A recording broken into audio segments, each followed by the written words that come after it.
Hello students, good morning to all of you. Myself Mr. M.K. Joshi. How are you? I am also very fine and I hope you will be also very fine. Today we will teach about the personal pronoun. चलिए students मैं आप लोग को बताने वाला हूँ personal pronoun के बारे में जो बहुत ही इम्पोर्टेंट है। स्पोकन इंग्लिश, रिटन, ग्रामर किसी भी चीज़ में प्रोनाउन को समझना सबसे पहले हमको ज़्यादा जरूरी हो जाता है। उसके बाद हम देखेंगे आगे हमारा जो स्पोकन है वो कैसे आसान होता है। ठीक है, तो आज मैं आप लोगों को पर्सनल प्रोनाउन के बारे में बताना चाहता हूँ। इसका मतलब होता है व्यक्ति सूचक सर्वनाम। ठीक है, तो ये होता है पर्सन के, ये डायग्राम है। इस ग्राफ के माध्यम से मैं आप लोगों को समझाने वाला हूँ ताकि आप लोगों को समझने में आसानी होगा। ठीक है, ये पर्सन मीन्स होता है पुरुष या व्यक्ति। तो पर्सन मीन्स इसमें फर्स्ट पर्सन होता है, सेकंड पर्सन होता है, थर्ड पर्सन।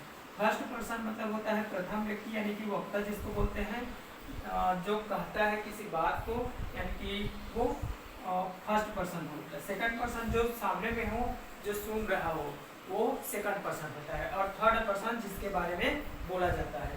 तो इसमें सिंगुलर, प्लूरल यानी कि एक वचन और बहुवचन दोनों होता है। नॉमिनेटिव केस के अंतर्गत हम देखते हैं तो फर्स्ट पर्सन में सब्जेक्ट के रूप सिंगुलर नाउन, प्रथम पुरुष में सिंगुलर नाउन के रूप में हमारा होता है आई मीन्स मैं, यानी कि सिंगुलर है, एक वचन है। और बहुवचन में आई का क्या हो जाता है, वी यानी कि हम, मैं का हम होता है। आप लोग हिंदी में भी देखे होंगे ना, मैं का हम होता है। उसी प्रकार यू मीन्स तुम या आप, ये बोथ, ये दोनों होता है। फर्स्ट पर्सन सेकंड पर्सन दोनों होता है। और सिंगुलर और प्लूरल दोनों में होता है। इसमें देखते हैं सिंगुलर और प्लूरल यानी कि एक वचन बहुवचन में। तो सिंगुलर के रूप में ही मीन्स वह पुरुष के लिए, सी मीन्स वह स्त्री वचन के लिए, स्त्रीलिंग के लिए, एंड इट मीन्स वह, ये निर्जीव वस्तु, छोटे कीड़े मकोड़े, पेड़ पौधे, इन सब के लिए उपयोग किया जाता है इसका। ठीक है, और इन्हीं का बहुवचन होता है दे मीन्स वे, यानी कि वह का वे होता है। तो ये नॉमिनेटिव केस है, कर्ता कारक है, ये सब्जेक्ट के रूप में काम होता है। इसको हम आगे पढ़ते जाएंगे तो, और एग्जाम्पल्स में आप लोगों को बताऊंगा तो और ज़्यादा इजी हो जाएगा। अब इसी को हम ऑब्जेक्टिव केस में देखते हैं कर्म कारक के रूप में। तो आई का मैं, आई का मी होता है। ठीक है, तो मैं का मुझे हो जाता है ऑब्जेक्ट के रूप में। हम आगे ऊपर एग्जाम्पल्स बनाते जाएंगे तो आसानी होगा। फिलहाल आप लोग इसको मीनिंग को याद रखना है आप लोगों को।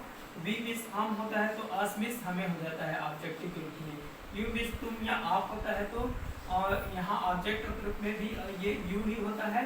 इसका मतलब तुम्हें या आपको होता है। ठीक है, और ही का हिम हो जाता है ऑब्जेक्ट के रूप में, जैसे कि उसे बोला जाता है। वह तो उसे, वह स्त्रीलिंग के लिए तो उसे लड़की के लिए। इसमें सी का हर होता है।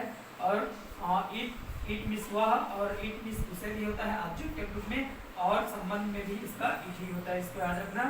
दे मिस वे होता है बहुवचन में, तो ऑब्जेक्ट के रूप में। और देम होता है उन्हें, वे के उन्हें। तो हम इसका उपयोग करते जाएंगे तो और आप लोगों को आसानी होगा। ठीक है, उसके बाद में देखते हैं यहाँ पर माई संबंध कारक में, संबंध सूचक में। ठीक है, पॉसेसिव केस में देखते हैं जब इसका संबंध बताता है, जैसे कि आई है, आई मीन्स मैं होता है, तो मैं का संबंध बताएगा तो माई हो जाएगा, मेरा हो जाएगा। आई का माई होता है, इसमें मेरा या मेरी, लड़का लड़की, मेरा मेरी। ठीक है, बहुत सारे बहुवचन में होंगे। वी मीन्स हम होता है तो अवर या अवर्स। अवर मतलब किसी भी, मान चाहिए एक पेन है, अब इसमें हम सब का अधिकार है तो अवर होगा।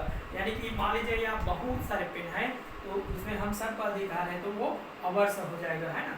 तो ये हो जाएगा वी का अवर या अवर्स, हमारा, हमारी या हमारे। ठीक है, ये इस तरह से इसका ये पॉसेसिव केस में देखते हैं। और इसको हम यू के रूप में देखेंगे तो यू का यू ही होता है और ऑब्जेक्टिव केस में। और पॉसेसिव संबंध बताता है यूअर या यूअर्स होता है, यानी कि किसी चीज, एक चीज पे आपका अधिकार है तो यूअर, और बहुत सारे चीज पे आपका अधिकार है तो यूअर्स हो जाता है। तो ये तुम्हारा, तुम्हारी या आपका, आपकी बोलते हैं उसकी को, और तुम है तो तुम्हारे या आपके बहुवचन में, है ना। तो इसको भी ध्यान देना है। और इसी को देखते हैं हम ही यदि हिस होगा तो उसका या उसके होता है। ठीक है, और कोई लड़की है, एक वचन स्त्रीलिंग के लिए है तो सी का क्या हो जाता है, हर हो जाता है। ये संबंध सूचक है ना, उसका अपना संबंध बताएगा तो अपना ये संबंध कारक है ना, अधिकार बताने के। इट में इट या इट्स वही है, इट एक वचन के लिए और बहुत सारे रहेंगे तो इट्स।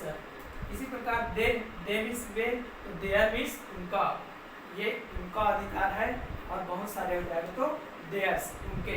ये संबंध बताता है, अपना संबंध बताता है। मान लीजिए हम कहते हैं वह अपना भाई खो दिया, तो यहाँ पर ये ही का हिस होगा, अपना के लिए हिस होगा, है ना। वह अपना पुस्तक खो दिया तो ही का हिस अपना, या वह उसका पुस्तक खो दिया तो ही का हिस। इसको ध्यान देना है, या तो अपना भी हो सकता है या फिर उसका भी हो सकता है। उसी प्रकार ये सब में मैं अपना, हम अपना, आप अपना, वह अपना, वे अपना, ऐसे भी हिंदी हो सकता है। तो वहाँ पर घबराना नहीं है, जब अपना संबंध आएगा तो यहाँ इन सब का ध्यान देना है। आई का माई होगा, वी का हम होगा, अवर होगा, यू का यूअर होगा, यूअर्स होगा, ही का हिज, सी का हर, इट का इट या इट्स, दे का दे, देयर या देयर्स। ये अपना शब्द अपना संबंध बताने के लिए है। या यहाँ पर मेरा, मेरी, हमारा, हमारी, तुम्हारा, तुम्हारी, उसका, उसकी, ये शब्द रहेंगे तब ये सब उसका उपयोग होता है। अब इसी में हम देखते हैं एग्जाम्पल्स ग्रुप में, अब इसको सब्जेक्ट, ऑब्जेक्ट, नाउन और पोसेसिव किस तरह से इसको यूजेस किया जाता है।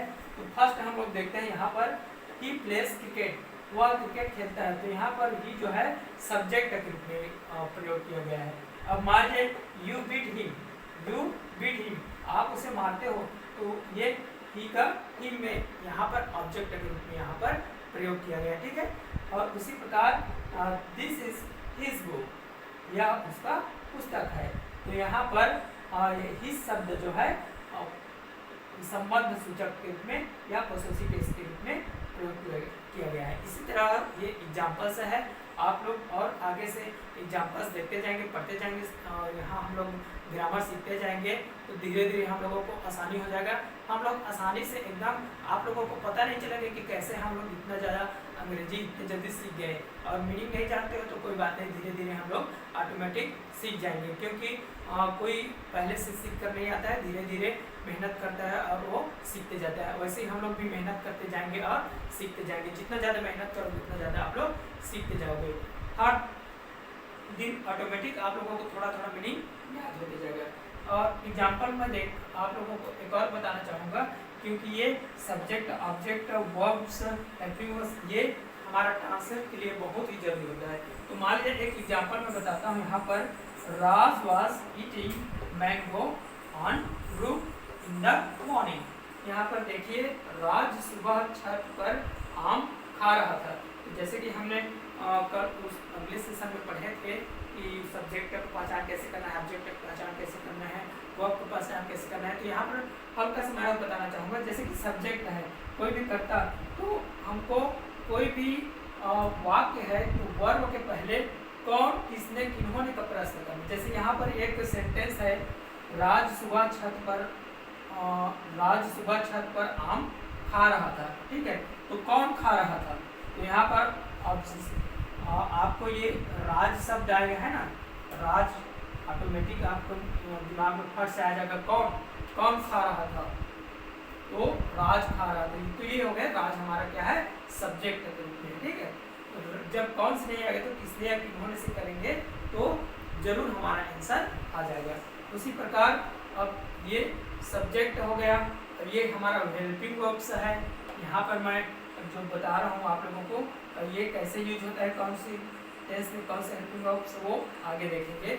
उसी प्रकार वर्ब्स आ गया, मेन वर्ब्स, ईट मीन्स खाना होता है, ईट का ये आईएनजी फॉर्म है। तो यहाँ पर मैं आप लोगों को बताना चाहूँगा, कोई भी सेंटेंस हम बनाएंगे तो उसमें हमारा मेन वर्ब्स बहुत ही यूजफुल होता है। जैसे कि हमारा कहते हैं ना, बॉडी के लिए रीढ़ का हड्डी मेन होता है, उसी प्रकार ग्रामर के लिए वर्ब का होना बहुत जरूरी है। यदि हम किसी भी चीज़ को ट्रांसलेट करेंगे तो बिना वर्ब्स के कोई भी नहीं होता है। तो वर्ब का फिक्स रूप होता है, मैं धीरे धीरे आप लोगों को बताऊंगा। यहाँ पर आईएनजी रूप लगा है, ठीक है। राज वाज ईटिंग, तो ये हमारा वर्ब हो गया। ठीक, उसके बाद ऑब्जेक्ट की पहचान में मैं आप लोगों को बताया था क्या, किसको, किनको, ये तीनों का प्रश्न करना है, क्या, किसको, किनको। जैसे यहाँ पर हम वर्ब के पहले यहाँ पर प्रश्न करेंगे क्या खा रहा था या किसको खा रहा था, तो यहाँ पर हमारा उत्तर आएगा मैंगो, आम।